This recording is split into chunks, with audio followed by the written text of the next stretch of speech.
오늘의 시작은 정말 좀 의외의 소식입니다. 네. 기술업계의 가장 큰 라이벌, 거의 뭐 철천지 원수 같던 애플하고 구글이 손을 잡았다는 건데요. 그렇죠. 애플이 차세대 AI 기능, 그 애플 인텔리전스의 핵심 엔진으로 구글의 제미니를 탑재하기로 했다는 거죠. 정말 놀라운 소식이었죠. 확실히 애플답지 않은 행보예요. 늘 그 폐쇄적인 생태계를 고집하던 애플이 자신들의 심장에 경쟁사의 엔진을 단다는 거니까요. 그만큼 AI 시장의 판도가 정말 급박하게 돌아가고 있다는 증거겠죠. 자, 그래서 이걸 한번 제대로 파헤쳐보죠. 오늘 저희는 이 거대한 파트너십의 속사정부터 시작해서요. 이 AI 혁명이라는 게 사실 얼마나 엄청난 비용을 요구하는지 그 큰 그림을 좀 따라가 보려고 합니다. 네, 아주 중요한 지점입니다. 챗GPT로 세상을 바꾼 오픈 AI가 왜 파산 위기에 몰렸는지, 또 우리가 쓰는 PC 부품 가격이 왜 오르는지, 심지어 제프 베이저스하고 일론 머스크가 우주에서까지 왜 싸우는지, 오늘 제공해 주신 자료들을 따라가다 보면 이 모든 게 결국 미래의 비용이라는 하나의 키워드로 다 연결이 될 겁니다. 네, 정말 흥미로운 지점들이 많습니다. 특히 애플하고 구글이 손을 잡았다는 건 이게 단순히 두 회사의 문제가 아니거든요. 아, 그 이상이다. 네, AI 산업 전체의 방향, 그리고 앞으로 누가 이 게임의 규칙을 만들 것이냐에 대한 거대한 질문을 던지는 사건이라서 더 깊이 들여다볼 필요가 있어요. 그럼 바로 그 이야기부터 시작해 보죠. 늘 모든 걸 자체적으로 해결하던 애플, 왜 갑자기 이런 결정을 내린 걸까요? 역시 AI 경쟁에서 뒤처지고 있다는 그 위기감 때문이겠죠. 그게 가장 큰 이유라고 봐야죠. 자료를 보면 애플이 꽤 야심차게 준비하던 게 있잖아요. 시리 말씀이시죠? 네, 시리의 대대적인 개편. 근데 이게 내부 문제랑 버그 때문에 계속 지연되어 왔어요. 그러는 동안 경쟁자들은 저만치 앞서가고 있었고요. 아, 이번 협력은 이미 성능이 검증된 구글 제민이라는 외부 기술을 빌려서라도 일단 빨리 그 격차부터 좁히겠다. 아주 현실적인 전략이라고 볼 수 있습니다. 일단 급한 불부터 끄자는 거군요. 그렇죠. 그런데 여기서 정말 흥미로운 분석이 나옵니다. 애플이 단순히 기술을 빌려오는 걸 넘어서 AI 모델 자체가 미래에는 그냥 상품이 될 거다. 이른바 커머디티요. 여기에 엄청난 도박을 하고 있다는 거예요. 이게 대체 무슨 의미일까요? 상품화된다는 건 AI 모델이 더는 어떤 신비로운 마법이 아니라는 뜻이에요. 아, 전기나 수도처럼 취급된다는 거죠. 우리가 집에서 쓰는 전기가 어느 발전소에서 오는지 사실 크게 신경 안 쓰잖아요. 그렇죠. 그냥 스위치만 켜죠. 맞아요. 애플은 미래의 아이폰 사용자들이 이 AI는 재민이네, 저 AI는 GPT-5네 이런 걸 전혀 신경 쓰지 않을 거라고 보는 겁니다. AI는 그냥 단연히 있어야 하는 기반 시설이 되고 중요한 건 그 위에서 어떤 경험을 제공하느냐, 바로 이 싸움이 될 거라는 거죠. 아, 그러니까 AI 모델 자체를 만드는데 수천억 달러를 쏟아붓는 그 군비 경쟁에는 직접 뛰어들지 않겠다는 선언 같은 거네요. 정확합니다. 대신 잘 만들어진 엔진들을 이렇게 골라 쓰면서 자기들은 가장 잘하는 사용자 경험, 그리고 아이폰이라는 그 막강한 플랫폼에 집중하겠다. 바로 그겁니다. 그 전략이 숫자로도 명확하게 드러나요. 자료에 따르면 구글 AI 인프라에 600억 달러 이상을 쏟아부을 때 애플의 연간 자본 지출은 127억 달러에 불과했어요. 와, 차이가 엄청나네요. 완전히 다른 게임을 하고 있는 거죠. 애플의 진짜 무서운 점은 이거예요. 너희가 열심히 돈 써서 모델 만들어 와. 우리는 전 세계 20억대가 넘는 우리 기기 위해서 가장 좋은 걸 골랐을게. 이런 자신감의 표현인 셈이죠. 잠시만요. 그럼 제 아이폰에서 쓰는 기능이 구글 서버를 거쳐간다는 건데 애플이 항상 개인정보 보호는 우리의 DNA라고 말해오지 않았나요? 그렇죠. 이건 좀 자기 모순 아닌가요? 사용자 데이터가 구글로 넘어가는 거 아니냐는 우려가 나올 수밖에 없는데요. 애플도 당연히 그 점을 엄청 의식하고 있어요. 그래서 강조하는 게 뭐냐면요. 네. 대부분의 간단한 AI 작업은 아이폰 기기 자체에서 처리하고 아, 온 디바이스로. 네, 더 복잡한 요청만 자신들이 구축한 그 프라이빗 클라우드 컴퓨트라는 보안 서버로 보낸다고 강조하고 있습니다. 울타리를 쳐놓는다. 네, 즉 구글 제미니를 쓰더라도 애플의 보안 울타리 안에서만 작동하기 때문에 사용자 데이터는 안전하다. 이게 이제 애플의 주장인 거죠. 하지만 시장이 그 말을 곧이곧대로 믿어줄지는 의문이네요. 이미 검색엔진 독점 문제로 조사를 받고 있는 두 회사가 이렇게 손을 잡으면 규제 당국이 가만히 있을 리가 없잖아요. 그렇죠. 결국 이것도 또 다른 비용의 문제입니다. 기술 개발 비용을 아끼는 대신에 앞으로 몇 년간 이어질지 모를 그 반독점 소송이라는 또 다른 종류의 비용을 감수해야 할 수도 있는 거죠. 애플이 AI 군비 경쟁에서 한 발 빼는 이유가 바로 이 비용 때문이라는 말씀이신데 이 비용 문제가 얼마나 심각하길래 그런 걸까요? 자료를 보니까 AI 혁명의 선두주자인 오픈 AI의 존립마저 위협하고 있더군요. 네, 이게 바로 생성형 AI 산업이 가진 딜레마를 아주 극명하게 보여주는 지점입니다. 오픈AI의 챗GPT 주간 사용자가 8억 명에 달할 정도로 폭발적으로 성장했잖아요. 네, 엄청나죠. 그런데 문제는 그 8억 명에게 답변을 하나씩 생성해 줄 때마다 돈이 계속 나간다는 겁니다. 아, 이걸 추론 비용이라고 하는데 이게 정말 천문학적인 수준이에요. 돈을 버는 게 아니라 쓸수록 적자가 나는 구조라는 거군요. 맞아요. 자료에 나온 예측을 보면 2026년에만 140억 달러, 우리 돈으로 거의 20조 원에 가까운 순손실이 예상된다고 해요. 20조 원이요? 네, 이러니까 2030년까지 광고로 연간 250억 달러를 벌 거라는 장밋빛 전망이 나오는 동시에 당장 2027년에 파산할 수 있다는 경고가 함께 나오는 겁니다. 정말 극단적이네요. 결국 처음에는 최후의 수단이라고까지 했던 광고 모델을 도입하면서 말 그대로 생존을 위한 사투를 벌이고 있는 거죠. 소프트웨어뿐만 아니라 이걸 뒷받침하는 인프라, 즉 데이터 센터를 짓는 비용도 만만치 않을 텐데요. 관련해서 오라클의 상황이 좀 심상치 않다는 자료도 있네요. 네, 오라클이 오픈AI와 손잡고 무려 5천억 달러, 5천억 달러. 네, 우리 돈으로 700조 원짜리 스타게이트라는 초대형 데이터 센터 프로젝트를 추진하고 있는데 이게 자금 조달부터 삐걱거리고 있어요. 왜죠? 월스트리트의 투자자들이 오라클에 돈을 빌려주는 걸 좀 꺼리기 시작한 겁니다.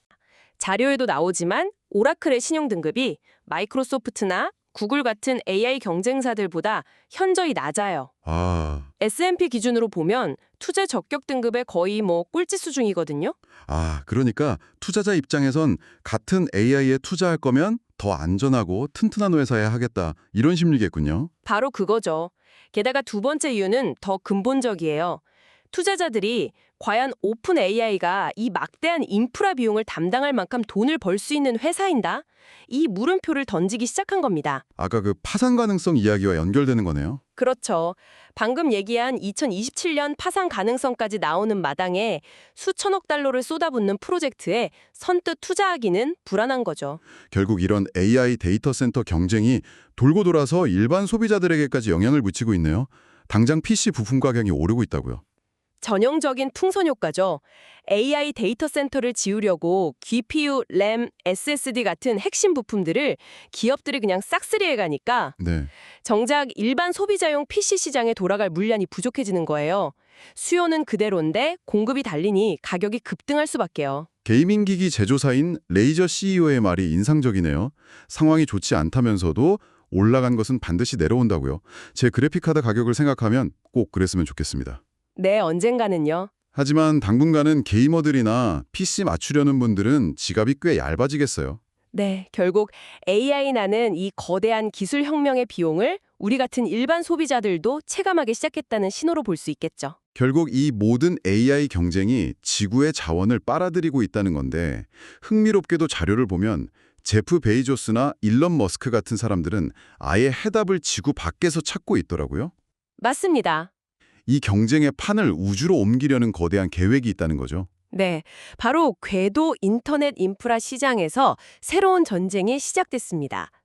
베이조스의 블루 오리진이 테라웨이브라는 위성 네트워크 프로젝트를 공개했거든요. 이게 이미 1만 개의 위성으로 시장을 장악한 머스크의 스타링크에 공식적으로 도전장을 내민 겁니다. 스타링크는 이미 시장을 거의 독점하고 있는 수준인데 후발주자인 블루 오리진이 비집고 들어갈 틈이 있을까요? 그래서 전략이 좀 달라요. 스타링크가 일반 소비자를 포함한 광범위한 시장을 노린다면 테라웨이브는 좀 다릅니다. 타겟이 다르다. 네, 데이터 센터나 정부, 기업처럼 막대한 데이터를 안정적으로 주고받아야 하는 그런 특화 시장, B2B 시장을 집중 공략하겠다는 계획입니다. 단순히 전 세계의 인터넷을 제공하는 것 그 이상의 큰 그림이 있다는 거군요. 여기서 핵심은 두 사람 모두 장기적으로 데이터 센터 자체를 지상에서 우주로 옮겨야 한다는 비전을 공유하고 있다는 점이에요. 데이터 센터를 우주로요? 네. AI 시대의 폭발적인 컴퓨팅 수요를 감당하려면 지구의 에너지와 공간만으로는 한계가 명확하거든요. 하긴 그렇겠네요. 우주에 데이터 센터를 짓는 미래를 상상해 보세요.